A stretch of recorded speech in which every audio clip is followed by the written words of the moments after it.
I used to love the rules. I'm an avid reader at nosleep. My favorite subgenre is the rules. You know the ones. Person moves into a house or starts a job and finds a list of rules on the first day. Person doesn't follow the rules for whatever reason and stuff starts to go sideways. I always thought I was better and smarter than the protagonists. I'm good at following rules, right? I could remember to not leave my room after a certain time or to keep my eyes down when talking to the person in the brown pants, or whatever. I never really believed the stories here were real despite the admonishment at the top of the subreddit, so I hope you can imagine my surprise when I walked into my new apartment and found a frame hanging on the wall by the door which held a yellowed piece of parchment with a fancy calligraphy heading which said the rules of the house. I have to be honest here and tell you that my first thought was, "This isn't a house, idiot." Then I thought, no way. It can't be real, as I walked over to take a closer look. At first, I thought it must be one of those cheesy posters families put up with pop culture references or ways to treat each other, but as I walked up to it I saw my mistake. It was a list of the rules. Here's what it said. Knock twice before walking through the bathroom door. This is doable, I thought. Always wash the dishes immediately after cooking/eating. Ugh. Okay, Mom. If you hear 3 knocks, don't open the door. I hope they knock loud. If you feel like you're being watched, don't look for the watcher. Shy guy. If you wake up in the night and hear breathing, cover your head with your blanket until morning. Seems like the kids were right all along. As you can see by my snarky first thoughts, I didn't think it was real at first. I knew I'd read enough, though, to take it seriously anyway. So, when I went into the bathroom to put things away, I knocked twice, then did the same on the way out. I washed the dishes when I finished dinner. I figured I would do the things just in case, you know. Well, I was glad I had been cautious when I felt that tingle at the back of my neck and I knew that someone was watching me. I remembered not to look at the watcher, so I kept my eye glued on Twitter. I knocked again when I went in to brush my teeth and I realized that this isn't the life I want to live. I know. It had only been one day and the rules weren't all that bad. This is what I think the stories don't convey. It's a drag. Knocking twice before going into the bathroom 2 times had been enough for me. What if I am tired when I get home and don't want to wash the dishes? You know, it's my home and I should be able to do what I want in it. So I stopped unpacking and texted the landlord to see if there was another open apartment in the complex. I got lucky and there was, so I begged the landlord to let me switch. He didn't seem surprised at all at my request, which made me assume that he knew about the rules and made me feel angry that he didn't warn me. But I got over that because I was so happy to switch places. Once the switch was made, I breathed a sigh of relief and got my new place all set up after I made sure there was no framed set of rules hanging up anywhere. I lived happily in my new place for a solid week, no knocking, washing dishes when I wanted to, and sleeping soundly without being watched. You can imagine my surprise when I came home to find an envelope taped to my door and opened it to find a new set of rules. Leave the kitchen window open 1/4 of an inch all the time.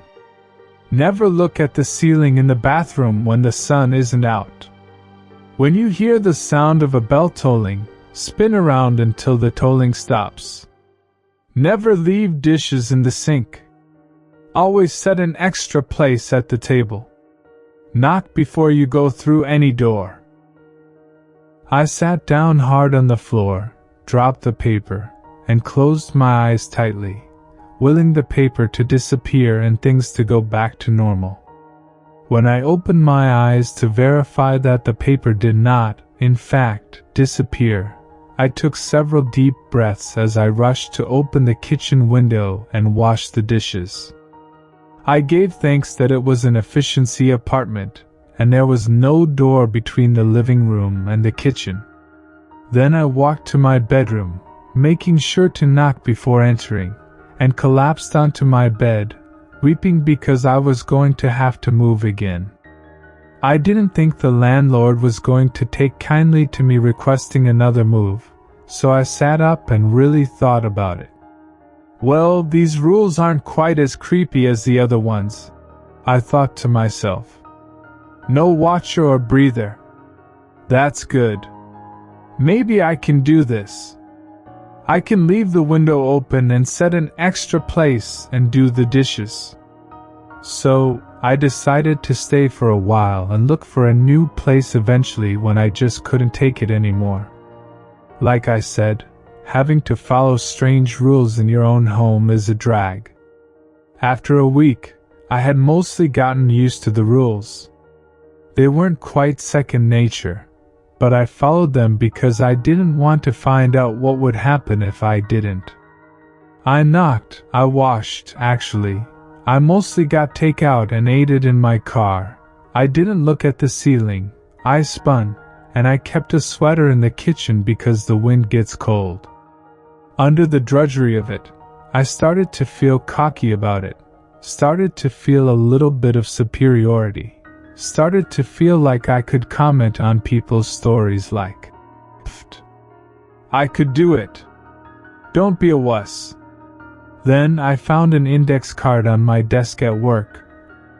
At noon, hold your breath for 15 seconds. Tap your right knee anytime someone sneezes. End every email with 2 periods. If you see a shadow in the corner of your office, beg its forgiveness for interrupting it. I froze. I didn't know what was happening. I didn't know what was happening, but I couldn't believe it. Then I heard someone sneeze and tapped my right knee. I decided to take a few days off from work to figure this out. I sent an email to my boss asking for a few days of PTO, citing an unexpected illness in the family. I almost forgot to end the email with 2 periods. Thank God I remembered at the last second before I hit send. My boss is great, so she responded almost immediately that I should take as much time as I need. I packed up my things and forced myself to walk rather than run out to my car. I was feeling frantic now. I'd never read about anyone having 2 sets of rules at one time, and I certainly didn't trust myself to remember them all the time. I was thinking about how maybe I could just sleep in my car as I walked through the parking garage, and I stopped dead in my tracks when my car came into sight with a white piece of paper tucked under the wiper blade on the driver's side of my car. For a single moment, I let myself believe that it could be a parking ticket or something. Then I took a deep breath and finished walking to the car. I felt tears spring to my eyes and start to trail down my cheeks as I read the writing on this paper. If you run a yellow light, kiss your index finger and touch it to the ceiling of the car. Never turn the music up past volume level 9. Never turn the same direction 2 times in a row. If the radio tells you to take a turn, obey it. Don't eat or drink in the car. Don't imagine you can escape. It took some doing, but I managed to get home following the rules. The most difficult rule to follow was not imagining escaping. The rules were following me, and it didn't seem like there was any safe place. I thought about going to my parents' house. I thought about selling my car and taking the bus forever. I thought about giving it all up and living in a box under a bridge. I thought about these things and dismissed them all because I couldn't really do any of them. I sat in my car for a few minutes when I reached my apartment complex, taking some deep breaths to steady myself and work up my courage to face the rules in my apartment. When I had gathered my courage, I walked up to my place and knocked on the door before going in, and then I dropped my things and plopped down on the couch. I rubbed my eyes as I let my hair down and stretched. I was looking for the TV remote when I noticed a framed document hanging on my wall. It was a yellowed piece of parchment. The heading at the top was written in calligraphy and said the rules of the house. The first item said knock twice before walking through the bathroom door. I buried my head in my hands and wept. There really was no escape. There really is no escape. All of that was several hours ago, and I'm writing this on my tablet under my blanket as I listen to heavy breathing from the other side of my bedroom. I can make it until sunrise, but I'm young and life looks pretty bleak under the weight of the rules. It's been about a week since my last experiences with the rules. I made index cards with the rules on them to carry in my wallet just in case, even though I've got them memorized already. It's easier to remember things when you don't know what happens if you forget, you know? I've even been ending texts with 2 periods, just in case. I kept thinking about the couple of comments which suggested that I should ignore the rules and that maybe it was a mental issue on my part rather than something supernatural like in the stories. At first, I was offended that people would suggest either of those things. After a while, though, I realized that they had a point. I didn't need to know whether or not this was really real. I looked at the rules and decided that the safest set to test out was probably the set in my home. After a little more thought, I decided to not set that extra place at dinner. So I cooked up some stir-fry and then sat down to eat, all by myself, with only my plate on the table. It was a little odd not to see that second setting, and by the time I was halfway done with my meal, the desire to get up and set that second place was almost uncontrollable. I fought through it and gulped down the last few bites as quickly as I could without choking, feeling proud that I won. I tidied up, did the dishes, and finished out my evening. I only had to spin once, which was a relief because the bell tolled 3 times the other night. I was just glad it told when I was in my living room and could collapse onto my couch because I was so dizzy that I could barely stand. I grabbed my phone, knocked, and headed into the bathroom to do my toilet, making sure to keep my eyes on my phone the whole time since it was after dark, and then headed into my bedroom. I looked back into the kitchen as I knocked just to make sure that everything was right and the block was still under the window. Satisfied that I had followed every other rule, I climbed into bed and pulled up Reddit to read for a while until I fell asleep. I heard a noise right before I fell asleep and almost got up to check it until I realized that what I heard was 3 light knocks, so I stayed put. The next morning, I slept late because the breather had woken me up, and it's really hard to fall back to sleep with the blanket over my head and someone breathing in my room. I woke up and stretched before going over the rule cards that I kept in my room now. It was amazing how quickly glancing at them had become a morning routine like brushing my teeth. I slid out of bed and went to the bathroom, knocking quietly on each door frame of course, and looked up at the ceiling just for fun because I could. I was feeling happy and cheerful until I walked into the kitchen area and saw that the fruit in my fruit bowl was all rotten. I thought that could be coincidence, so I went to my refrigerator. When I opened the door, all of my food was rotten. I stopped dead in my tracks and gasped as tears sprang to my eyes. It was real. It was all real. I'm so sorry. I choked out through my tears. I'll obey. I will. I hope that whomever had put these rules in place believed in second chances. I stood in place as I took deep breaths and calmed myself down.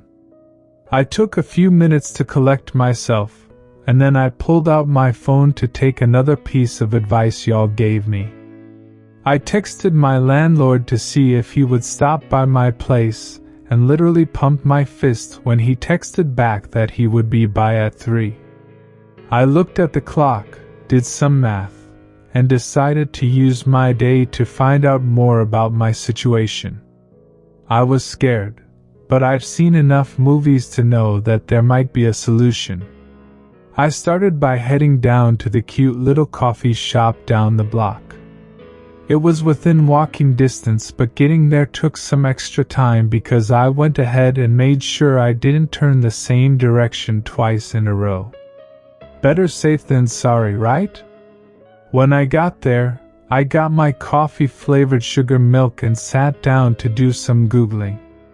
I wanted to see if there was anything strange in the history of my apartment complex. There wasn't. Next, I checked to see if there was any information about the rules, which wasn't on Reddit. There wasn't. So, I finished my drink, packed up my stuff, and headed out to the library. This trip was a little easier since the way there was a straight shot, and I made sure to cross the street right in front of the library, so I only had to make one right turn. I knocked discreetly when I walked through the door and turned to go to the desk. Within seconds of my second turn, I heard horns blaring, tires screeching, and someone yelling. I froze. I spun around and ran back to the door, making sure to knock as I ducked through it. 2 cars had collided, and it was my fault. It looked like no one was hurt, though both parties were going to need a lot of body work on their cars, which was good, but I had to be more careful from now on. Navigating through the library was stressful because I had to keep careful track of the turns I took as I looked through the supernatural/occult section while watching the clock to make sure I didn't miss holding my breath. I was using my days out of the office to get into the habit of following the rules there as well. I pulled a few books, but there was nothing helpful in them. I went to the psychological section and pulled out the DSM and a few other books in which I thought I'd find information about OCD. None of them said anything about real consequences of breaking the compulsions, only that people imagine things going wrong as a result, so I realized that it really was happening.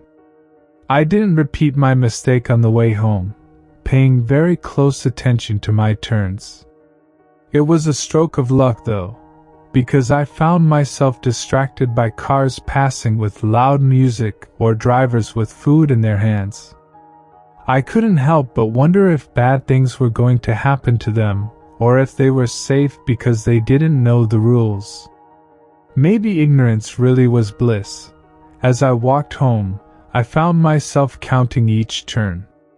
This way, I knew that if I was on an even number, I had to turn left, and an odd number meant a right turn.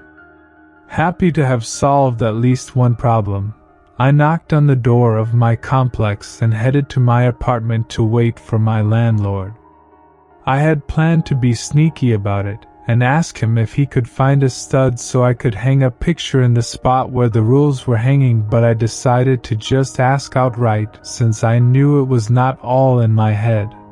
I had just finished spinning when I heard 2 knocks on the door. I caught my breath and went to greet my landlord, who walked in with a smile. When he asked me if everything was okay, I asked him if anyone else had broken the rules. He tilted his head to the side and asked me what I was talking about. "You know, the rules of the house," I remember saying. Has anyone ever broken them, and if so, what happened? Oh, he exclaimed. I get it.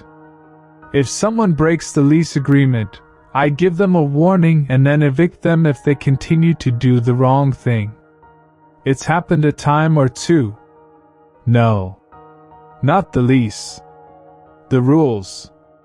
I was a little annoyed. Don't look at the watcher and set a plate out at every meal. I pointed to the framed list, held up the index cards. Those rules. I must have been more agitated than I thought because he took a step back and held up his hands. Listen, I don't care what kind of rules you go by while you're living here as long as your TV is turned down during quiet hours and I don't have any property damage. Now if you'll excuse me.